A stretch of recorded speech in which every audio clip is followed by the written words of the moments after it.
রাজধানীর এভারকেয়ার হাসপাতালে চিকিৎসাধীন বেগম খালেদা জিয়ার শারীরিক অবস্থার তেমন কোনো উন্নতি হয়নি। হাসপাতালের সিসিইউতে নিবিড় পর্যবেক্ষণে চিকিৎসা চলছে তাঁর। এ বিষয়ে বিস্তারিত জানাতে এভারকেয়ার হাসপাতালের সামনে থেকে যোগ দিচ্ছেন সহকর্মী জাহিদুল ইসলাম। জাহিদ, আমরা জানি যে খালেদা জিয়ার শারীরিক অবস্থা নিয়ে পুরো জাতিরই এখন উদ্বেগ উৎকণ্ঠা রয়েছে। এছাড়া যুক্তরাজ্য এবং চীনের চিকিৎসকদের সমন্বয়ে মেডিকেল বোর্ডের পর্যবেক্ষণে রয়েছেন তিনি। এখন পর্যন্ত সবশেষ কি তথ্য জানতে পেরেছেন? আর সবশেষ তো শনিবারে ব্রিফ করেছিলেন চিকিৎসকেরা। এখন পর্যন্ত কি আর কোনো ব্রিফিং এর তথ্য জানানো হয়েছে?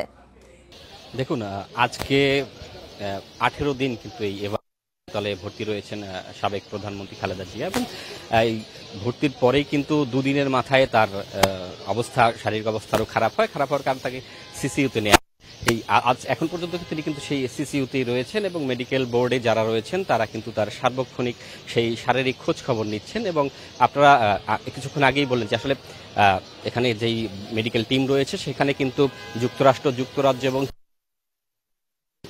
বাংলাদেশের যেই চিকিৎসকরা রয়েছে কিন্তু সেই মেডিকেল বোর্ডে একটি কথা আসলে বলতেই হয়, যেটি হচ্ছে খালেদা জিয়া যেই স্বাস্থ্যের এখন পর্যন্ত যে অবস্থা, সেটি কিন্তু কোনোভাবেই পরিবর্তন হচ্ছে না, এবং তিনি কিন্তু এখনো সেই আগের অবস্থানেই রয়েছেন। মেডিকেল যে বোর্ড রয়েছে তারা জানিয়েছেন যে আসলে সবশেষ যে তথ্য সেটি হচ্ছে তার কোনো শারীরিক অবস্থার পরিবর্তন নেই। তাদের কাছে আশার বাণী শুধু এতটুকুই যে খালেদা জিয়ার শারীরিক অবস্থা আগে যা ছিল তার চেয়ে কোনো খারাপের দিকে যাচ্ছে না, এটুকুই তাদের কাছে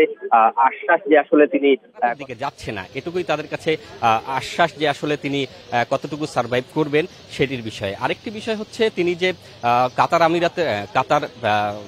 রাজার যে আসলে একটি অ্যাম্বুলেন্স পাঠানোর কথা ছিল, সেটি কিন্তু খালেদা জিয়ার যে স্বাস্থ্যের অবস্থা রয়েছে তিনি বিদেশে যাওয়ার জন্য প্রস্তুত নয়, এটি কিন্তু মেডিকেল বোর্ড আগেই বলেছে, এবং সেই কারণেই আসলে তাকে বিদেশে নেওয়ার যে প্রক্রিয়া রয়েছে সেটি শুরু করা যাচ্ছে না। এবং আজকে বলেন যে শনিবার থেকে কিন্তু সবশেষ শনিবারেই যে আপডেটটি দেওয়া হয়েছিল সেখানে কিন্তু একই কথা বলা হয়েছিল যে তার শারীরিক যেই অবস্থা রয়েছে সেটি কোনোভাবেই পরিবর্তন হচ্ছে না, এবং তার যে আগেকার যেই রোগগুলো ছিল সেগুলো কন্টিনিউ করছে। এবং এই ক্ষেত্রে এখনো আসলে ডাক্তারদের আশার বাণী, তাদের কাছে আসলে নতুন করে কিছু নেই, এবং তারা এতটুকু আশ্বাস নিয়ে থাকছেন যে আসলে খালেদা জিয়ার যদি কিছুটা স্বাস্থ্যের অবস্থা কিছুটা উন্নত হয় সেক্ষেত্রে তাকে হয়তো বিদেশে নেওয়া হতে পারে, তবে সেটি হয়তো বা আরো কয়েকদিন পর্যবেক্ষণের যাবে। এবং আরেকটি বিষয় যদি বলি, সেটি হচ্ছে যে উৎকণ্ঠা রয়েছে যে সাবেক এই প্রধানমন্ত্রী এবং মানুষের জন্য যে কাজ করেছেন, এবং তার জন্য যে মানুষের একটা আকাঙ্ক্ষা রয়েছে, তাকে সুস্থতা দোয়া, তার জন্য সারা দেশ থেকেই কিন্তু দোয়া করা হচ্ছে, এবং তিনি যা সুস্থ হয়ে যাবেন সেই আশা করা হচ্ছে। গত কয়েকদিন কিন্তু দেখেছেন যে এই এভারকেয়ারের সামনে কিন্তু প্রচুর মানুষ তার জন্য দোয়া করেছেন, জড়ো হয়েছেন এবং তার স্বাস্থ্যের খোঁজখবর নিয়েছেন। কিন্তু লাস্ট 2-3 দিন ধরে কিন্তু আসলে সেই ভিড়টি এখন আর নেই, কারণ সেই তাদের যেই আকাঙ্ক্ষাটি ছিল সেটি কিন্তু মেডিকেল বোর্ড থেকে আগেই জানানো স্বাস্থ্যের অবস্থা অপরিবর্তিত। এবং জাহিদুল ইসলাম, আপনার সঙ্গে আমরা পরবর্তীতে আবারও যোগাযোগ করব।